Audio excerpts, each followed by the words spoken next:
Well, I've been talking to managers in a number of businesses and reading surveys about the future of management.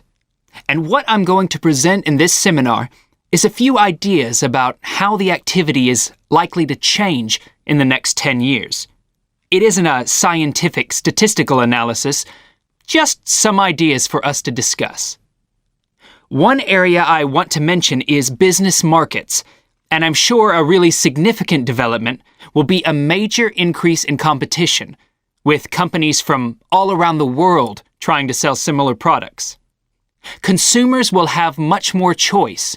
For instance, food products sold in Australia might be manufactured in the USA, China, Finland, and dozens of other countries. At the same time, mergers and takeovers mean that governments are actually losing power to major global corporations. We can probably all think of companies that exert a great deal of influence, which may be good for consumers. A third point I want to make about markets is that in the rapidly expanding economies, such as India, China, Brazil, and Russia, demand is growing very fast. This is putting pressure on resources all over the world. I think businesses are becoming more open to external influences. In particular, companies are consulting customers more and more before making their business decisions. Companies are finding out what they want and providing it, instead of making products and then trying to sell them, which is the model of years ago. Another influence is that concerns about the environment will force manufacturers to extend product life cycles to reduce the amount of pollution and waste. And, in some cases, regulation will need to be strengthened. Many societies are much more fluid and democratic, and the structure of companies is changing to reflect that.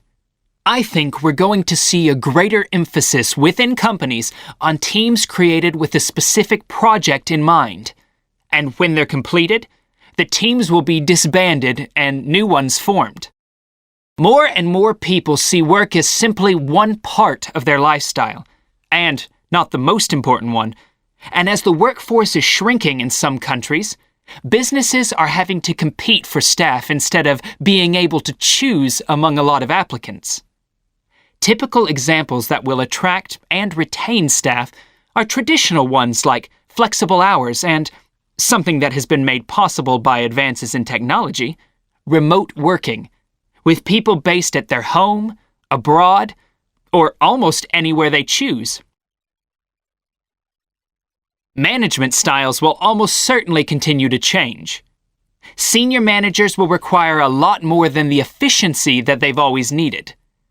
Above all, they'll need great skills in leadership so that their organization can initiate and respond to change in a fast-moving world where they face lots of competing requirements and potential conflicts.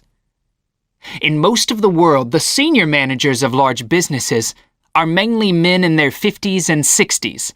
The predominant style of management will almost certainly become more consultative and collaborative, caused, above all, by more women moving into senior management positions.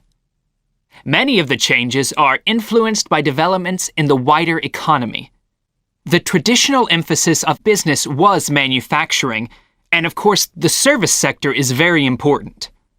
But we shouldn't overlook the growing financial contribution of IP, that is, intellectual property.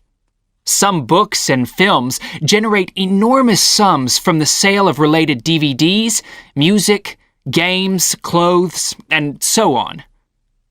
Another point I'd like to make is that although I've been talking about companies, one trend that they have to face is the move away from people working for the same employer for years. Instead, more and more people are becoming self-employed to gain the freedom and control over their lives that they're unlikely to get from being employed.